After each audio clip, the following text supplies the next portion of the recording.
We will now proceed to the consent calendar, and I understand we have a speaker for item number 5.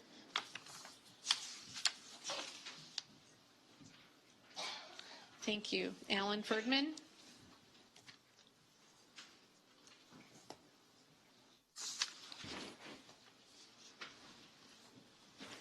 Good evening again, Mayor and City Council members. My name is Alan Ferdman. I'm the Chair of the Canyon Country Advisory Committee.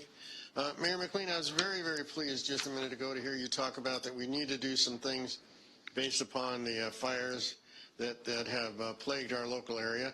And I think it's very important because typically what we get, I mean, we can set up a resolution, we can have some of our politicians send letters, but that doesn't really fight fires.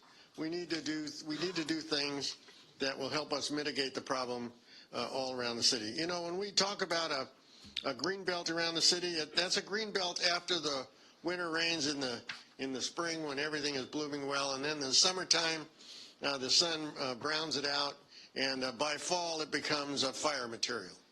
So I was wondering why, if property owners are required to clear brush 100 feet from their home, why we don't put a 100-foot fire barrier between open space and whatever the border is there to help us reduce the likelihood that fires will jump into neighborhood residential areas. And you know, I've also looked around the city, and as I've looked around the city, I spot a fair number of vacant lots or vacant areas, and they're piled high full of brush. Even your down here on Soledad, where we talked about screening the perchloride plant, the scrubber that's sitting there, and I said we don't want to do that because it might cause fires with trees. We've got dead brush right up against it, all the way up there. No one seems to care. One of the things that I noticed when I was watching television, when I had power, when I could watch television, was that they talked about the fire department being at certain residences, and there were no fire hydrants. So they were having to truck in water. Well, isn't that something that we can look at and see how we can expedite additional hydrants in those areas? For me, I have one right across the street, but there are places that do not.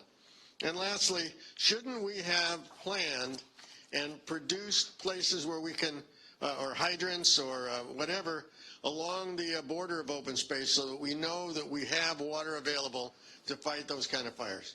So I'm just hoping that we hear from you guys. I mean, I know it's important to hear from the city manager, but I'd really like to hear from you and what you think we could do to mitigate fire problems in the future, and we'll talk about power later. Thank you. Any comments?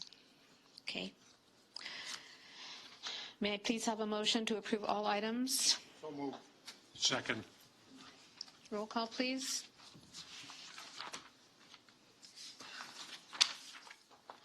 Councilmember Keller? Yes. Councilmember West? Aye. Councilmember Miranda? Yes. Mayor Pro Tem Smythe? Aye. Mayor McLean? Yes. Thank you. Alan Ferdman and Steve Petzold.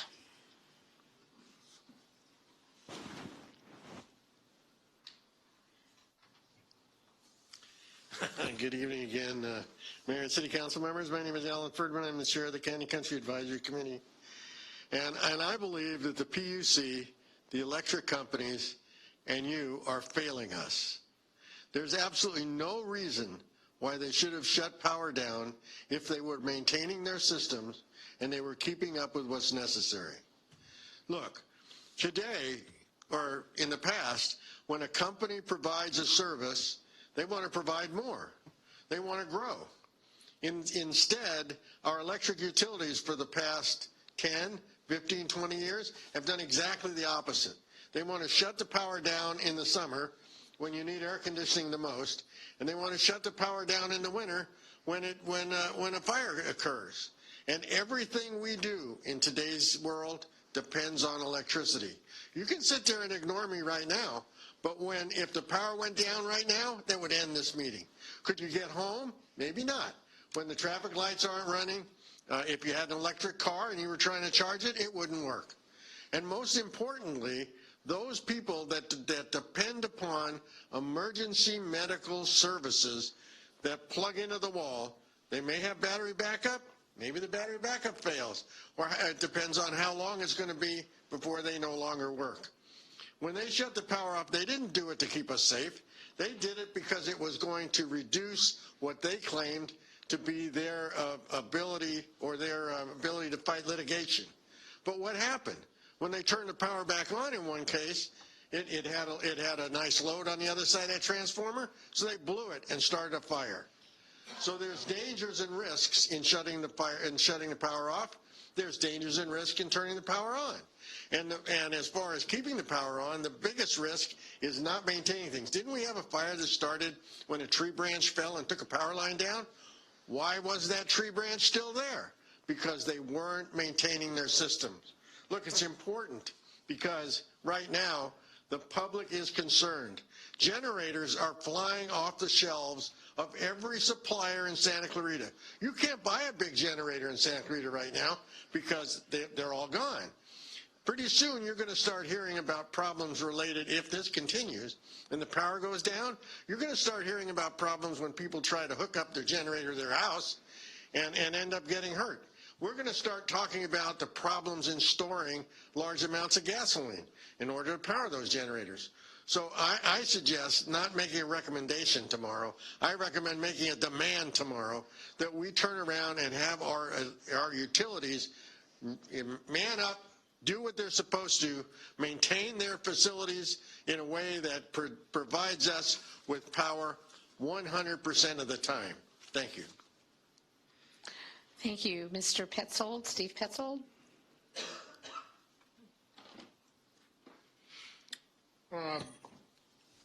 I largely concur with my good friend Alan Ferdman over there. Before I came over here tonight, I was watching Fox News, and there was a family in Baker Canyon that was complaining about the fact that their power had been shut off and they were not able to operate a water well that would have been able to pump the water to protect their home. And I feel like this whole failure has been coming a long time, and we should have been able to see it.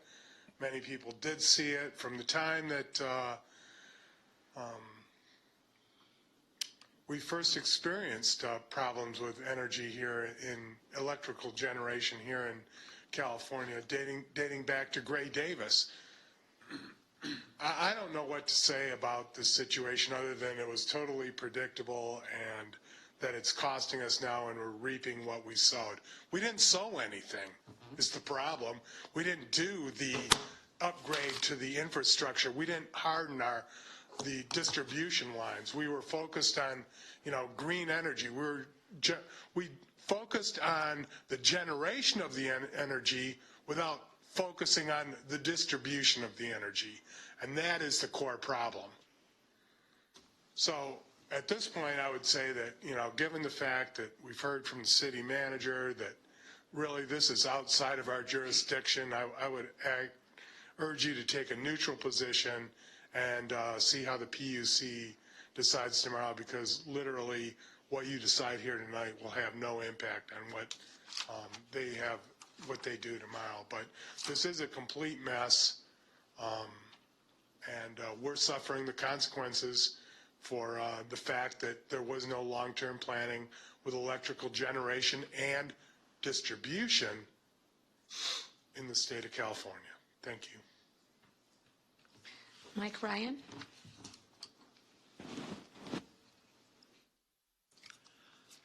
I have no particular facts to stand upon, but just being around for as long as I have, it seems to me that the underlying, or one of the major underlying changes, and the reason that we seem to have so many more fires these days, I kind of attributed a lot of it to environmental policies.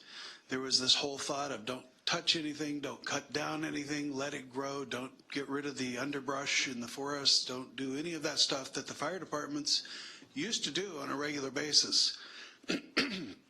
So excuse me, so I think their hands have been tied quite a bit. I don't, again, not familiar with latest changes and stuff, but I really believe that we need to review some of these environmental policies as we have all this open space here. We're building Housing developments, well, all of Los Angeles looked just like Tapia Canyon or Castaic did 20, 30, 40 years ago. So we've been building in all these places. We just need to do a better job of managing the one gentleman suggested that we do put some borders around so that the fires can't go as far, do some fire breaks and do those kind of things and apply common sense rather than letting the emotion of environmental management be the rule of the day. Putting it all on the power companies, you know, how many, are they responsible for every tree in the forest? I did an accident reconstruction job once upon a time. A tree branch fell on a truck driving through a forest in California. Didn't cause much damage. It was 30, 40 years ago. The state paid for the guy to get his truck repaired and set a precedent, and now the state is responsible for pretty much any tree that falls out of a forest and hits a vehicle. I think that's pretty ridiculous from a law perspective. So at some point, we need to look at where we build stuff and the fire breaks around it and get the environmental folks to back off and understand some other level of common sense. Thank you. Thank you. Chris Gadwa will be our last speaker.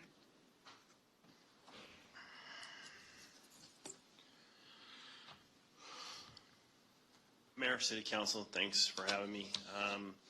My comments are more like in agreement with Ken. The PUC is kind of the big bully on the block, but the things that I think might be brought up at the PUC meeting is when these shutdowns happen, they do affect public safety, emergency management. There is a cost to that. My company, along with also me being a fireman, have worked with PG&E and Edison on different things for fire suppression. PG&E has a very large fire suppression evacuation centers. They do a lot of stuff during their shutdowns. One of the things I would suggest to Ken and the staff is looking at maybe a cost reimbursement or having Edison be able to bring out their portable generators for, you know, evacuation areas or, you know, whether that's air conditioning, you know, centers, anything like that, helping with putting the EOC, whatever cost it is for you guys to stand up your EOC. I mean, those are things that can probably be relayed to Edison, and in the big scheme of what they're doing with fire protection right now is pennies on the dollar. So that would be something I would say take to them of, you're not going to fight Big Brother, but their public perception for them is huge. If they're taking a page out of the book from PG&E, which they have been, most of the utilities, both the gas company, Edison, and PG&E, this is a big public perception for them. Getting them into the public safety arena and saying, hey, they're helping with emergency management, they're bringing their generators, things like that to help you guys have evacuation centers, I think would be a better sell. Thank you. Okay, Bob? Alan, this is one time. I agree with you 1,000%. Steve, you as well. I'm telling you. It's absolutely, I was shut down twice. But you know what? I'm not complaining so much about that, but what I heard and talked to citizens, I know some people that live a few blocks away. These guys having some dementia problems. And he and his wife, without power, they're sitting there freezing to death in their house, and he's at 90 years old. And the consequences of this, the safety issue to our citizens is huge. What about the businesses? I know I was shut down. My business, I just left the place locked up. Nobody could go to work, obviously. How many businesses are put in jeopardy? You still have to pay your rent. But Edison, oh no, we're gonna shut you down. Beautiful, absolutely beautiful. And we must have power. That is the fact of life today. We're not back in the mid-1800s. So I just feel very strong about this, and we'll see what the PUC does. But I'm telling you, this is absolutely over the top nuts as far as I'm concerned. Other than that, I haven't got an opinion. Thank you, Mayor. Yeah, I think we all know that this is about liability for, you know, PG&E and for Edison and others. So, yes, I concur that, you know, we probably should wait and see at least what comes out of the PUC hearing tomorrow. We might want to consider supporting some of the calls from legislators for a special session to deal, specifically with this, because absent of really any legislative action, we're going to see a continuation, of this system, of this path and plan. So, again, I would concur that we should maybe be a little more reactive to what the PUC or what comes out of that, so then we can, evaluate it and provide comments, at that point. But again, this is clearly about liability, and unfortunately nothing else. And I do just want to add one other thing, and I know that we've, staff has addressed this, but the first time, the Edison instituted the rolling outages this year, Edison staff were telling customers that it was the city's decision and sending their customers to call us. And that is that I take real, umbrage with, because obviously that is an intentional misdirection by Edison, and that should be also communicated, that any further intentional misleading of the customers about the cause or direction of that will be met with swiftly by the city, because that putting that on us, and then having our staff having to take those calls unprepared is really something that you find very devious, and something that we don't want to be a part of. So again, just something to think about. This whole big picture that this is done about liability, and then to try to shift the blame away from themselves as well is really abhorrent. So thank you. Okay. Personally, did you want to make any comments? Yeah. Oh, go ahead. Yeah, can go.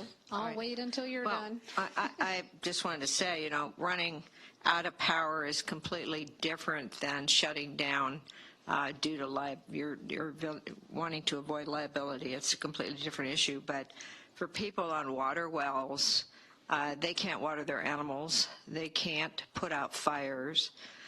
For the frail and elderly, they're sitting there freezing or struggling with heat. If you're a restaurant owner, you've lost all the food in your walk-in because you're required to have 38 to 40 degrees. If you're a grocer, you could lose literally all your product that's refrigerated. If you're a gas station, you can't pump gas. Schools close. This affects parents. You can't get to work. Hey, I don't think most people want to live in the 1800s, but that's exactly what happens the minute they shut down all the power. And it's cruel. If you're on medication or medical devices, you're in serious trouble. So, I think it does need to be investigated. We'll see what happens tomorrow. But I think there needs to be if it isn't resolved tomorrow, it needs to be strong legislative action. People have signed up to live a specific kind of life, and you're putting them in extreme peril and jeopardy. This is cruel. And it's our job to at least ask all the questions, and there just doesn't seem to be any reason for this that clearly is definable. Yes, Ken could just say, well, I just think the cars, we just should open up all of the intersections, or we should just close them all down so nobody can drive, and nobody will get hurt, right? You can't just shut the world off, and that's what's happened here. Okay. I do not want to take a wait-and-see attitude. We have an opportunity, the public has an opportunity to comment tomorrow. They're having a webinar, and they have given the public an opportunity to comment. I think I sent that to you, Ken. We can certainly comment that what has happened is not okay. It is not acceptable. And we can very strongly say that we would like the PUC to direct utilities to accelerate upgrades to their infrastructure so that these things don't fall down and start fires. I am not defending Southern California Edison by any way, shape, or means, but they do have a project going. I think it's going too slowly, where they say they have been investing about $27 billion to upgrade their infrastructure, to modernize their system with state-of-the-art technology that improves reliability and resiliency. I'm reading from a full-page ad that they put in the LA Times, in which they were saying what they're trying to do, but they're not moving fast enough. And just as a bit of irony, I know we all probably want to go home, but at the Southern California Association of Governments meeting, there's an LRTP, which is a long-range planning document for transportation. And the state of California is saying that they want to electrify everything by the year 2045 to get rid of gasoline and all other things. So they want to electrify everything, but before 2045, we're all going to have our electricity turned off every time there's a wind blowing. So that is just utter nonsense. So common sense once again. But anyway, I would like with the rest of you, if you feel this way too, to have Ken put together something for commenting during the public comment tomorrow, and then go from there. I don't want to just adopt a wait and see to see what they're going to do. I think we need to tell them what they need to do in order to protect all of us. Our valley suffered terribly. Yes, it did. It did suffer terribly. It's just a really cruel thing to be in this situation, and I'd at least like to let the residents have their situation aired somewhat.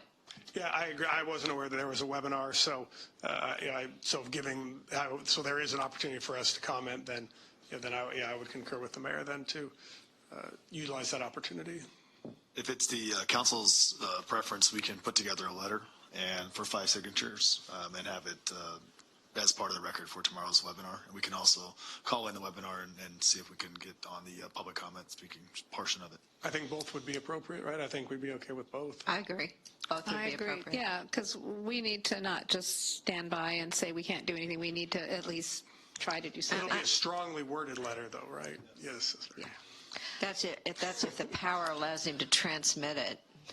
But, yeah. Do we need a motion, or is consensus enough on this one? I think staff has direction at this point with consensus. If you want to make a motion, you can make a motion. But the direction I think that you gave to staff was to weigh Speak in out tomorrow strongly on those issues during the webinar and to send a letter.